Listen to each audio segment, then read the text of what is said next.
and that went back 20 years before I was even on Project Pegasus as a kid, or almost 20 years. And we were in a situation where we were 2,000 miles from home, and my dad spent 8 years in quantum displacement in New Mexico. By that I mean he was doing this defense work in New Mexico where he would teleport from Curtiss-Wright and do things there for months and years, and then teleport back to the day he left in New Jersey. I was also being sent on similar time loops, but not for as much elapsed time in New Mexico. I just turned 48, chronologically speaking, but biologically I'm about 49, because when we sat down and figured out how much time I spent in New Mexico, it was about an extra year.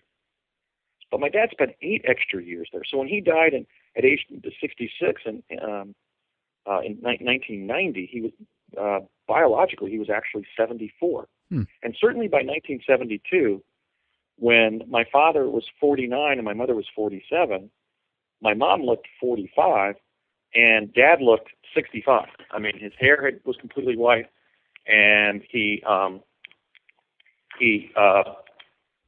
looked, in his 60s rather than his 40s.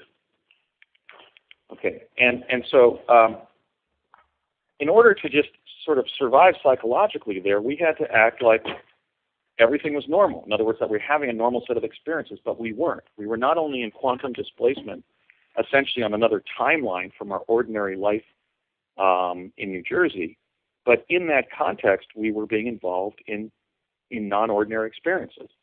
So our social connections in New Mexico were very precious to us. And we would go by and just sit around the restaurant just because Connie was there, because she was that human touch outside of all of the strange things we were involved in, which often were very stressful. For example, I was being immersed in different events in the past, and I was always concerned that I would not be able to be returned from them. So Connie was really a sort of a signal personality. She was a critical person in our life during those years.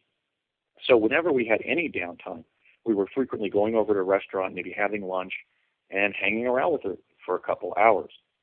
But during one of those days when we were just simply there at the restaurant, my dad received a phone call. Now, she was also a support person for the project. For example, the project records that were a log of people who were being signed in as having teleported to Mexico, containing their name and their date and time of arrival in New Mexico, were actually being kept behind the counter by Connie at the La Hacienda restaurant. So individuals who know New Mexico and remember the restaurant, it's still there.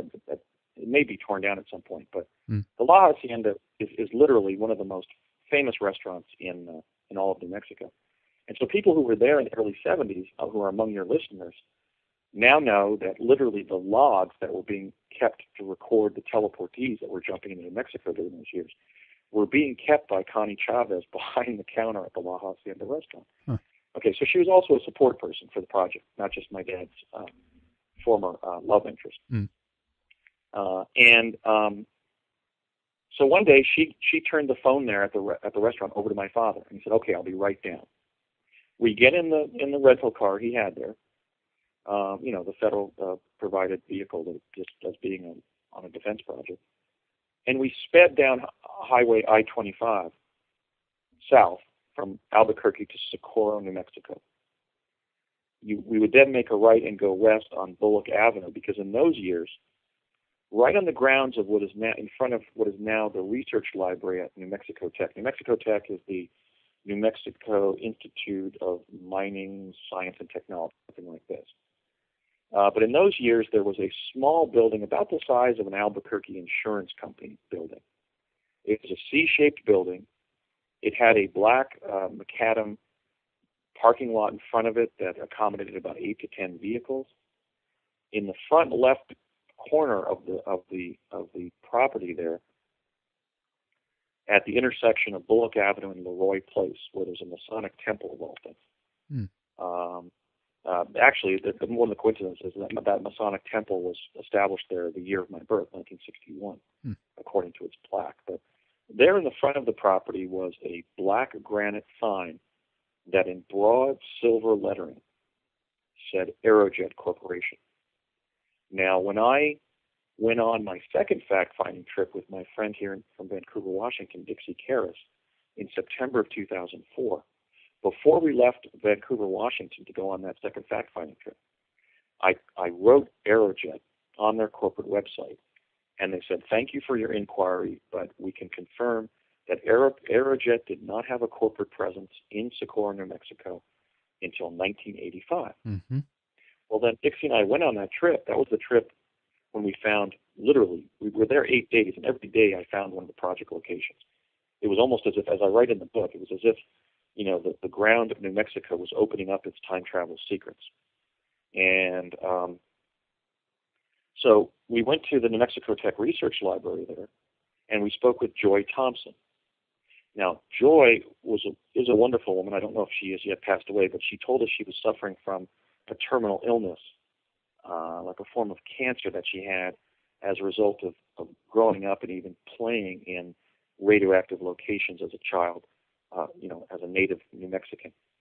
And so she was most eager to help us because I explained how I had been a child on a defense-related research and development project there in New Mexico, and I myself had been subjected to harmful energy fields. And I was worried about my own health because, for example, I developed keloid scarring all over my chest, shoulders, and back the year after I left Pegasus. My skin actually opened up, as it sometimes does with radiation. My dad had been giving me shots of vanadium in the basement as a young child before all these defense project activities were undertaken.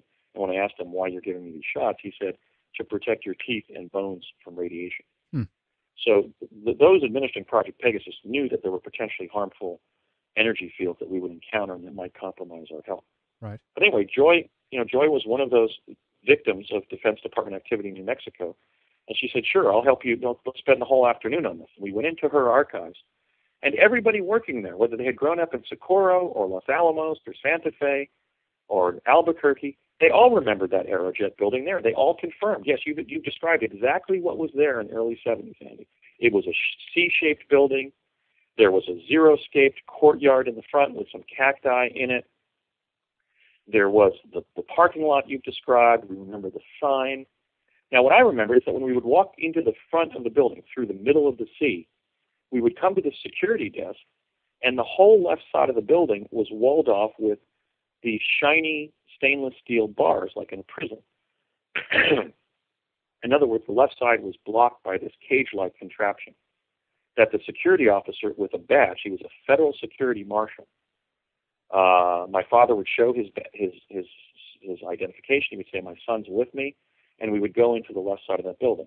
So on this particular day, my dad literally sped at 90 to 100 miles per hour down Highway I-25.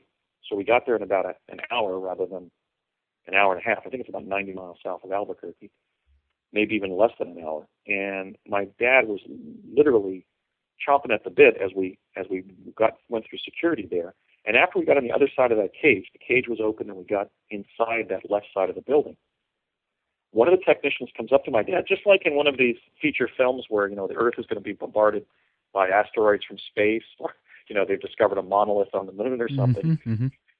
This character actor type engineer comes up to my dad with his security badge swinging, as he quickly walks up to my dad and he says, Ray, you're not going to believe it. We've got it. We've got images of the event. Now, he took us into a room that was nothing but a bank of multiple TV screens. There must have been 20 TV monitors in that room.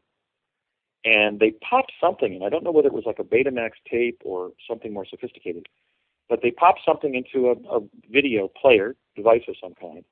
And what happened was the screen sort of pixelated digitally into a full image that showed one of the planes hitting one of the Twin Towers in 2001 and erupting in a fireball, and then it basically pixelated out and you had a blank screen again. In other words, it was about a 20-second digital fragmented image from an angle that we didn't see in any of the 9/11 conventional videotapes. Mm-hmm, mm-hmm. It was sort of from the middle of the sky. It was as if somebody had been, let's say, 1,000 feet from the top of one of the buildings as one of the planes came in and collided and created a huge fireball.